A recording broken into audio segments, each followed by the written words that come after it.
ጤና ይስጥልኝ ተመልካቾቻችን፣ በላይ በቀለ ነኝ። የኢራንና አሜሪካም የቃላት ጦርነትና የየቀኑ ተኩስ ልውውጥ በዓለም ፖለቲካና ኢኮኖሚ ላይ ጫና እያሳደረ ሚሊዮኖች እየተጎዱ ናቸው። የሀገሮቹ ጥላቻና ግጭት መቼ እንደሚያበቃ ለጊዜው ባይታወቅም የተለያዩ ሀገሮች ግን ጥረታቸውን ቀጥለዋል። አሜሪካም በ1950ዎቹ ራሷ የገነባችውን የኢራን የኒኩሌር ፕሮግራም ዛሬ ለማውደም ሩጫ ላይ ትገኛለች። ለመሆኑ የአሜሪካና ኢራን እንዲያም ሲል የእስራኤል የጸባቸው መነሻና መድረሻ ምንድን ነው? ቀጣይ ዕጣ ፈንታቸውስ በምን ይወሰናል? በትንታኔ እንመለከታለን። አሜሪካም በጊዜያዊ ቪዛ እየገቡ ለዜግነት ልጅ መውለድ ይቅር ወይስ ይቀጥል በሚለው አወዛጋቢ ጉዳይ ላይ ዛሬ ውሳኔ ይሰጣል። በደቡብ አፍሪካ የጸረ ስደተኞች ሰልፍ ዛሬ ተካሂዷል። ምን እንደተፈጠረ ወደ ኋላ እንመለከታለን። ሌሎችም አሉን። አብራችሁን እንድትቆዩ ጋብዛለሁ። የእስራኤል የኢራንና የአሜሪካ ግንኙነትና የወደፊት ዕጣ ፈንታ በመካከለኛው ምስራቅ ብቻ ሳይሆን በዓለም ፖለቲካና ኢኮኖሚ ላይ ከፍተኛ ተጽዕኖ ያሳድራል። የሀገሮቹ ታሪክ በአንድ ወቅት ፍጹም ወዳጆች፣ በኋላ ግን ወደ እልህ አስጨራሽ ጠላትነት የተቀየረበት ሂደት አለው። በኢራን የመጨረሻው ንጉሥ ሻህ መሐመድ ሬዛ ፓላቪ ዘመን ኢራንና እስራኤል በጣም የጠበቀ ወታደራዊ የደህንነትና ኢኮኖሚ ትብብር ነበራቸው። ሁለቱም ሀገሮች በአካባቢው ያሉ የአረብ ሀገራትን በተለይ የግብፅንና የኢራቅን ብሔረተኝነት የጋራ ስጋት አድርገው ይመለከቱ ነበር። አሜሪካ በወቅቱ የሁለቱም ሀገሮች ዋነኛ አጋር ስትሆን የኢራንን የኒኩሌር መርሃ ግብር ለመጀመሪያ ጊዜ የገነባችው ራሷም አሜሪካም በ1950ዎቹ አተምስ ፎር ፒስ በተባለ ፕሮግራም እንደነበር ይወሳል።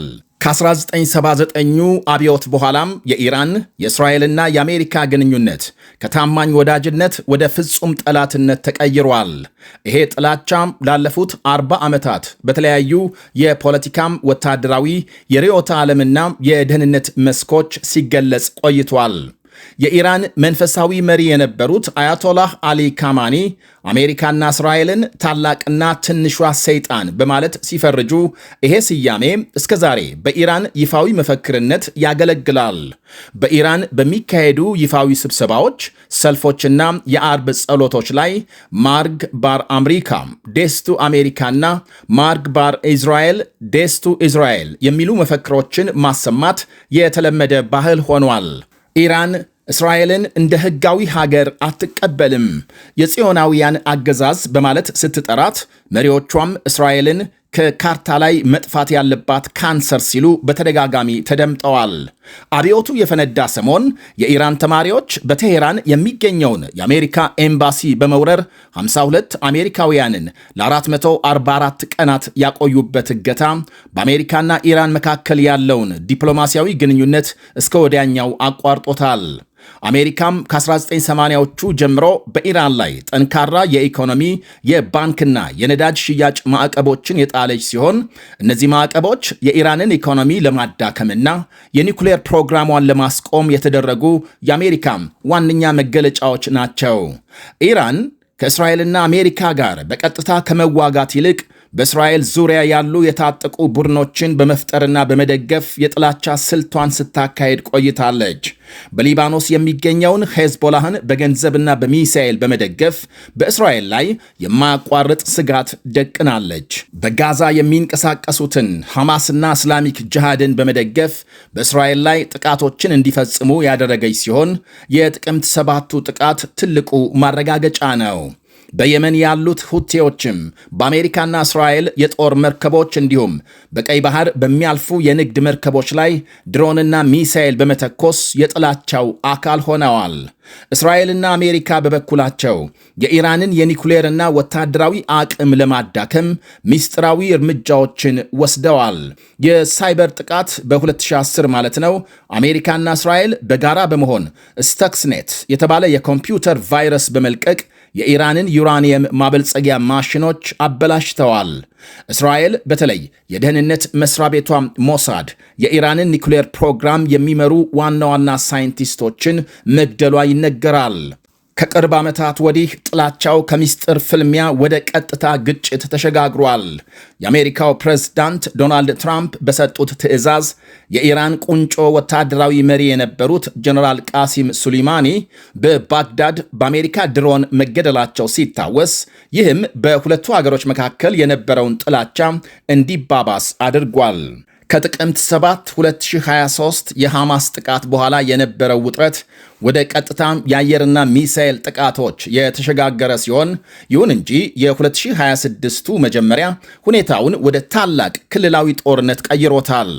በየካቲት 28 2026 የአሜሪካና እስራኤል ጥምር ጦር በኢራን ወታደራዊና የኒኩሌር ተቋማት ላይ መጠነ ሰፊ የአየር ጥቃት ሲፈጽም፣ በጥቃቱ የኢራን የበላይ መሪ አያቶላህ አሊ ካማኒ ተገድለዋል። ኢራን በበኩሏ በመቶዎች የሚቆጠሩ ሚሳኤሎችንና ድሮኖችን በእስራኤል በአሜሪካም የጦር ሰፈሮችና ከአሜሪካ ጋር በወገኑ የአረብ ሀገራት ላይ በመተኮስ ከፍተኛም ያልበገሬነት ምላሽ ሰጥታለች። ኢራን የዓለም የነዳጅ ንግድ መስመር የሆነውን የሆርሙዝ ባሕረ ሰላጤ በመዝጋቷ በዓለም ኢኮኖሚ ላይ ከፍተኛ የነዳጅ እጥረትና የዋጋ ንረት ማስከተሉ ይታወሳል። ጦርነቱ ከባድ ውድመትና የሰዎች ሕይወት ካጠፋ በኋላ በፓኪስታንና በኳታር አጋዥነት የተኩስ አቁም ስምምነቶች ተደርገዋል። በአሁኑ ወቅት በአሜሪካና በኢራን መካከል ውጥረቱን ለማርገብና የባህር መስመሩን ለመክፈት ውይይቶች እየተካሄዱ ቢሆንም እስራኤል ከዚህ ስምምነት መገለሏ በሀገሪቷ ውስጥ ቅሬታ ፈጥሯል።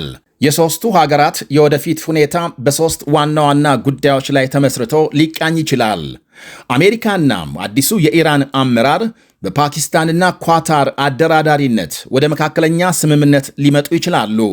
ኢራን የኒኩሌር ምኞቷን በተወሰነ መልኩ እንድትገታ፣ በምላሹ ደግሞ የኢኮኖሚ ማዕቀቦች እንዲላሉላት ይደረጋል። ይሁን እንጂ እስራኤል የኢራንን አገዛዝ ሙሉ በሙሉ ስለምትጠራጠር ይሄ ስምምነት ዘላቂ ላይሆን ይችላል ይላሉ ተንታኞች።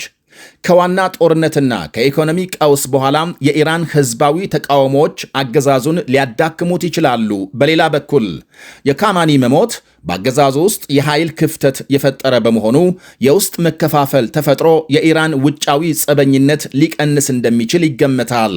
ይሄ ከሆነም እስራኤልና አሜሪካ ትልቅ ስልታዊ ድል ያገኛሉ።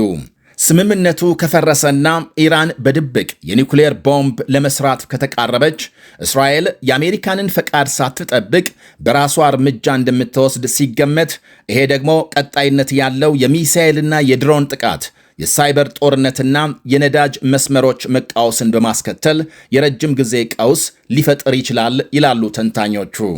ወደ ሌሎች መረጃዎች ስናልፍ የአሜሪካ ጠቅላይ ፍርድ ቤት በጊዜያዊ ቪዛ ወይም በሕገወጥ መንገድ አሜሪካ ከገቡ ወላጆች የሚወለድ ልጅ ዜግነት እንዳያገኝ በሚከለክል የፕሬዝዳንት ትራምፕ ዕቅድ ላይ ዛሬ ውሳኔ ይሰጣል ተብሎ ይጠበቃል። እስከ ዛሬ ከመላው ዓለም ልጃቸው ዜግነት እንዲያገኝ በማሰብ በጊዜያዊ ቪዛ አሜሪካ እየገቡ መውለድ የተለመደ ሆኖ ቆይቷል። ይህንን አሰራር አጥብቆ የሚተቸው የፕሬዝዳንት ትራምፕ አስተዳደር በሕገወጥ መንገድ ወይም በጊዜያዊ ቪዛ አሜሪካ ከገቡ ወላጆች የሚወለድ ልጅ ዜግነት እንዳያገኝ የሚከለክል ዕቅድ አዘጋጅቶ እየተንቀሳቀሰ ነው። አሜሪካም በምንም መልኩ ወደ ግዛታቸው ከገቡ ወላጆች የሚወለድ ሕፃን ወዲያው ዜግነት የሚያገኝበትን አሰራር ተግባራዊ ካደረጉ 30 ሀገሮች መካከል ስትሆን፣ ፕሬዝዳንት ትራምፕ ግን አሰራሩ ሕገወጥ ስደትን ያስፋፋል ይላሉ። በደቡብ አፍሪካ ሕገወጥ ስደተኞች እንዲወጡ የሚጠይቅ ትዕይንተ ሕዝብ መካሄዱ ተነገረ። በሀገሪቱ ዋና ዋና ከተሞች በሺዎች የሚቆጠሩ ሰልፈኞች ሕገወጥ ስደተኞች እንዲወጡ ድምፃቸውን አሰምተዋል። ሰልፉ ወደ ብጥብጥ ሊቀየር ይችላል በሚል ከፍተኛ የፖሊስ ኃይል ተሰማርቶ እንደነበር ዘገቦች አመልክተዋል። ስደተኞች ሀገር ለቀው እንዲወጡ የጸረ ስደተኞች ቡድኖች ለዛሬ ያስቀመጡት ቀነ ገደብ ከማለፉ አስቀድሞ በርካታ የውጭ ዜጎች ሀገር ለቀው መሄዳቸው ይነገራል። ከሰልፉ ጋር በተያያዘ ብጥብጥ ይነሳል በሚል ስጋት ሱቆችና ሌሎች የንግድ ተቋማት ተዘግተው የዋሉ ቢሆንም የጎላ ችግር አለመፈጠሩን ፖሊስ ገልጧል። በጆሃንስበርግ ከስርቆት ጋር በተያያዘ 20 የሚደርሱ ሰዎች ተይዘው መታሰራቸውን ዘገቦች አመልክተዋል።